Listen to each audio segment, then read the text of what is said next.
Breaking news just into our newsroom. At least one person is dead after a shooting involving the National Guard in our nation's capital. Reports say 2 National Guard members have been shot. Their conditions are not known at this time. The Washington, D.C. Police Department putting out a statement saying they are on the scene at 17th Street and I, Northwest. Now, the Bureau of Alcohol, Tobacco, and Firearms also saying they are on the scene to help with the investigation. NewsNation's Kelly Meyer is in Washington and joins us on the phone. Kelly, this is clearly a developing story. Yeah, Nick, really just developing. It's still going on right now. I can tell you I'm on the corner of 17th and Pennsylvania, completely locked down. I'm currently standing behind police tape. The roads around the White House in the vicinity surrounding the White House completely blocked off to both foot traffic and vehicles. There are more police vehicles, both AC police and Secret Service police than I can count. There's a constant stream of police going by and just working for more information at this time. We know that my colleagues that are on the White House complex grounds were pushed into the briefing room while they worked to figure out what was going on. Everything seems to be completely on lockdown at this moment. I cannot return to the White House to get to the camera. Currently calling you from the phone. There are still more police vehicles going by me as I speak to you. 1, 2, 3, and 2 motorcycles, and then 2 more cars on the way. It is an incredible amount of police presence outside of the White House at this moment as we're still working to get more information on what exactly happened. But there is an incredible response right now between D.C. police and the U.S. Secret Service here in Washington. A constant stream of police vehicles, a lot of sirens, a lot of lights going off around me here in Washington. Kelly Meyer with the latest in D.C. This continues to be a developing story. We will bring more as we get it into the newsroom. We'll be right back. And we're continuing to follow this breaking news. 2 National Guardsmen in critical condition tonight after what the mayor of D.C. says was a targeted shooting. According to multiple reports, the suspected shooter is an Afghan national. NewsNation has not confirmed this. Our team is working on doing that as we speak. Let's go to NewsNation correspondent Kelly Meyer live at the scene. Kelly, you were at the White House. You were put on lockdown minutes after the shooting. You're on the scene now. What's the latest? Yeah, and Hannah, I want to tell you right off the top that we are just getting that confirmed. Senior law enforcement officials, as well as U.S. officials, both telling us that the suspect is an Afghan national and used a handgun. That is the information we are just getting into our newsroom and learning per a senior law enforcement official, as well as a U.S. official. We are learning that tonight. So we're still waiting for more details on the suspect, as well as the latest on those 2 National Guardsmen that were shot here today. But like you said, I was on 17th and Pennsylvania, just 2 blocks from where this happened. Right now, where we are is on 18th and I. So this happened on this very same street, just a block over, and you could still see the police activity there. That is where the shooting happened earlier today, around 2:15 p.m. Eastern. That's the same time that I was about 2 blocks down 17th and 17th in Pennsylvania.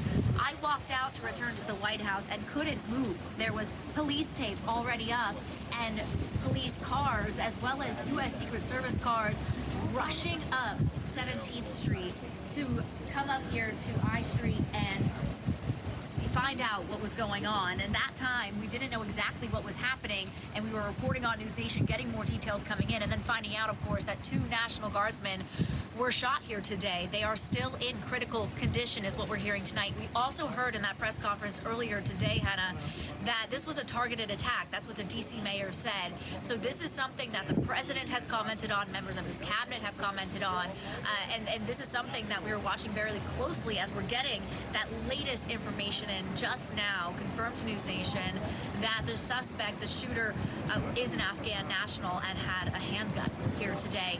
Hannah. Kelly Meyer, I'm glad you're okay. A lot of scary moments for so many people. Kelly Meyer live in D.C. and just confirming what Kelly, our Washington correspondent, said. We can confirm the suspect is an Afghan national, and Sources have told Kelly and the team he did use a handgun. Following Wednesday's attack by an alleged Afghan national, President Trump is calling for a stricter crackdown on U.S. immigration policies. And the DHS just announced a major change to immigration policy. Let's go live to NewsNation's Libby Dean, who's in Palm Beach covering the president. Libby, tell us about that change.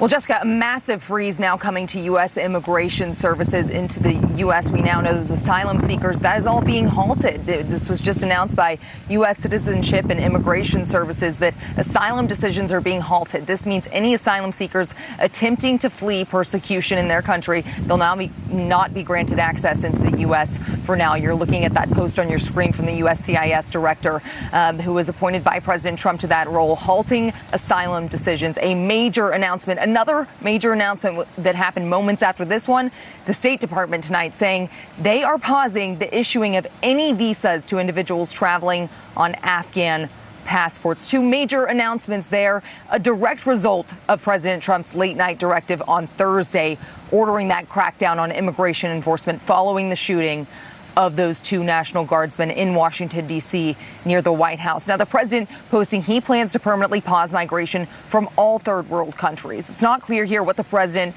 or what countries the president here is referring to, but we do know he has ordered a review of green card holders from Afghanistan and other countries of concern, as well as those new announcements from the State Department and USCIS tonight. Now, the president also in this lengthy social media post threatening to strip the citizenship of any naturalized foreign-born person who his administration decides isn't a benefit to the country or is a financial burden to it. Now, those moves likely to face roadblocks in the courts. Wouldn't be shocked by that. But the suspect here, that's also something that we've been talking about tonight.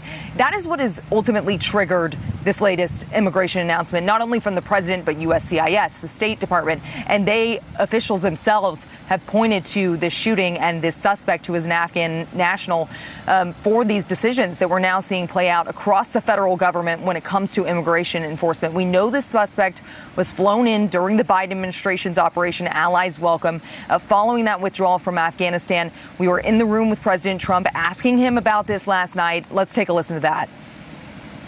The suspect does have a wife and 5 children who live in Washington. Do you plan to deport them? The suspect has? The suspect? Well, we're looking at that right now. We're looking at the whole situation with family. It's a tragic situation. Of course, you just detailed that this suspect was flown in under the Biden administration. Yeah. But was he granted asylum under your administration? When it comes to asylum, when they're flown in, it's very hard to get them out. No matter how you want to do it, it's very hard to get them out. Attorney for Washington, D.C. announcing Friday that the suspected gunman in the National Guardsman shooting will now face upgraded charges. This after specialist Sarah Backscroll died on Thursday from her injuries. The FBI is currently investigating the shooting as an act of terrorism. NewsNation's Marcus Espinoza is here with more. Marcus, I was here on the desk when that story broke. It's just so heartbreaking. What are we learning this morning? And a good morning. Yeah, it is heartbreaking here, and now new charges are being brought against this suspect here. U.S. Attorney for D.C. Jeanine Pirro announced Friday that Rahmanullah Lackenwall will now face a first-degree murder charge following the death of one of the 2 National Guard soldiers injured in Wednesday's attack. This on top of the other charges the 29-year-old Afghan national faces for possession of a firearm and assault with intent to kill. More details are now emerging about the alleged shooter in this attack. He was living in Bellingham, Washington, prior to Wednesday's attack. He entered the U.S. back in 2021 as part of an Afghan refugee resettlement program. Now, the FBI raided his apartment where he had been living with his wife and 5 children before he drove all the way across the country to D.C. He reportedly worked with the U.S. government during the war in Afghanistan, collaborating, in fact, with the CIA. His missions included combat assignments involving suspected terrorists. Now, he also likely had extensive vetting. Lackenwall applied for asylum last December and was granted that earlier this year. He is now in custody awaiting trial on those charges. Attorney General Pam Bondi has already made it clear that the government will be seeking the death penalty here, Hannah. I also want to ask you about the fallen National Guard member, Sarah Beckstrom. A vigil was held last night. What did we learn from that? Well, you can imagine the outpouring for her, right? So young, so tragic here, right? And then we also have a second victim we'll get to there. So right now, the vigil was held in Beckstrom's hometown of Webster Springs. That's what we know here, West Virginia. That's where that is. And the community showed out in full force to honor the 20-year-old National Guard specialist. West Virginia State Senator Robbie Morris spoke at the candlelight vigil, calling her a kind and compassionate leader. Backstrom was not originally scheduled to be working, but volunteered instead to stay in D.C. so others could spend the holiday with their family. She joined the National Guard in 2023, shortly after graduating high school, and hoped one day to join the FBI. Now, the other victim, 24-year-old Andrew Wolf, remains in the hospital in critical condition at this time. In a visit to the D.C. Armory Friday, Secretary of War Pete Hegseth led a prayer for both victims, sharing that he and his wife visited Wolf in the hospital. Take a listen. And we're also praying for Staff Sergeant Andrew Wolf of the Air National Guard, an airman fighting for his life right now.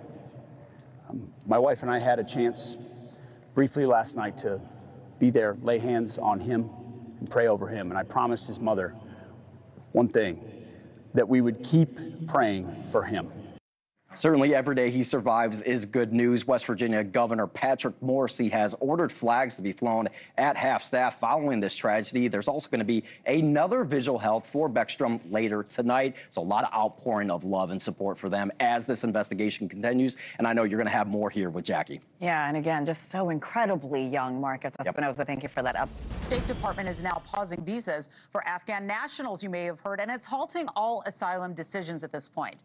And this follows the president saying that lax immigration policies are a top national security threat after the fatal shooting. NewsNation's Jackie Coppell joins us now on set to talk about what Trump officials are saying about these changes. Help us understand what's going on here. Sure. So Trump officials believe that these changes are necessary to improve the vetting process because this shooter, the suspect, obviously something went wrong. Just as was mentioned, he was granted asylum earlier this year. So the Trump administration expressing a desire to relook at their policies. Also, the United States Citizen and Immigration Services came out saying the same thing.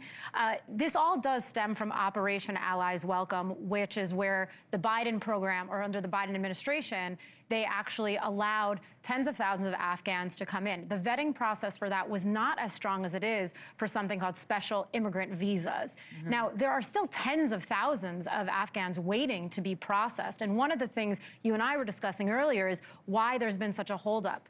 Well, interestingly enough, when the pullout was happening, the United States told a lot of these Afghans, burn the documents. This is according to several sources. Burn the documents, get rid of any connection so the Taliban can't come after you. But in order for these people to actually be approved for visas, they have to show that said documentation. So it's quite a complicated process, and it seems like the Trump administration is looking to figure out, plug any holes that may exist. I mean, complicated. It sounds impossible in many cases if all that documentation has been burned, right? And that's been the issue, and that's why there are organizations that work on this. One of the folks I spoke to is Sean Van Diver, is the head of Afghan EVAC. He works in helping these Afghans who served with the U.S. military, I should say, beside them. They were not a part of the U.S. military. And we actually have a soundbite from him. He was talking about the national security issues if we don't fulfill on our promise to the Afghan allies. Apparently, what he said was, he basically said, if we made a promise, and in the future, if we go to war with another country and we need to speak to locals in those countries, whatever they may be, and they can't trust us, they could turn to our enemy and help the enemy, or at the very least just stay home and not help us, and that's actually quite dangerous. This is also interesting. Thank you for breaking that down. I also wanted to ask you about the talk about cutting off federal benefits to people who are in the country illegally. That's going on as well. Yes. Treasury Secretary Bessent issued a statement saying they were going to make sure that no benefits were going to undocumented immigrants. Now, something interesting that the Tax Policy Center pointed out is that oftentimes these undocumented immigrants actually can't access any of these, in part because they don't have Social Security numbers. Right. And in some cases, they are paying into the system more than they are actually getting out. But the perhaps more punitive issue is what's called remittances or money transfers. And he had a follow-up tweet on that, talking about sort of closing the loop.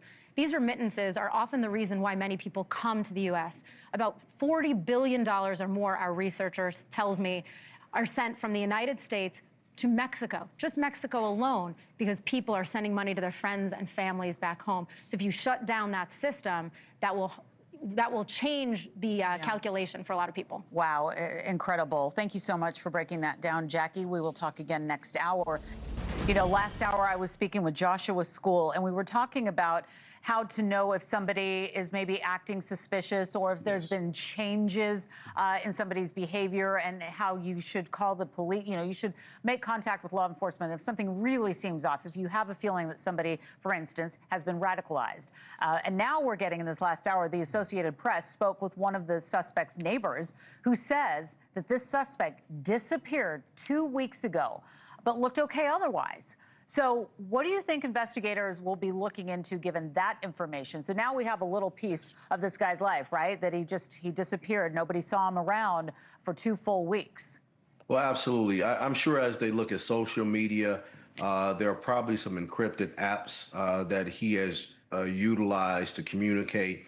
But as you talk to family members, usually in situations like this, sometimes the changes start off as subtle. But once there's an escalation, it really goes off the charts. So obviously this escalation is one that went to an extreme measure. And the thing about it, Laura, is that, you know, for law enforcement, for intel agencies, for federal agencies, we have to be right 100% of the time. The terrorist, the bad actor, they just have to get it right one time, and they change the trajectory of how these type of situations are looked at, what the threat level is, you know, how as a society we decide we're going to move. Because the aim of the terrorist is to create panic, fear, to have you looking over your shoulder, in some instances seeing ghosts, wondering if, you know, should I report this or not? Right. I think we cannot err, we must err on the side of caution. Again, if you see something, say something, report it to local police. It could be absolutely nothing, but as you start to look back over these situations, there are breadcrumbs that are dropped by these individuals that once you put that puzzle together, there's always that if I had have said ABC, we just don't want people to have that on their conscience, that if I had of. You just cannot be too careful in times like this. Yeah, and you know, we were talking yesterday about the suspect driving more than 2,300 miles. We're talking about Washington State. Look at the path of the alleged gunman on your screen. We're talking about all the way from Washington State to D.C. Look at how far he drove to allegedly do this, okay? So what does it tell you about his motive? I mean, he might have changed his mind halfway and then went back to his original plan. We just simply don't know at this point. But man, that's a long way to go when there's National Guardsmen, you know, everywhere in the country. Well, it tells about the level of premeditation and a forethought and planning that had to go into this.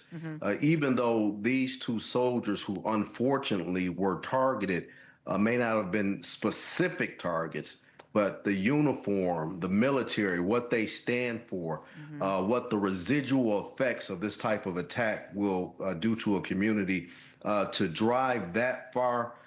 There are so many opportunities to, you know, bail out on something like that. So there's a level of premeditation and determination to carry out a very heinous act. And I'm sure as prosecutors go through the iterative process of putting their case together, those will be factors.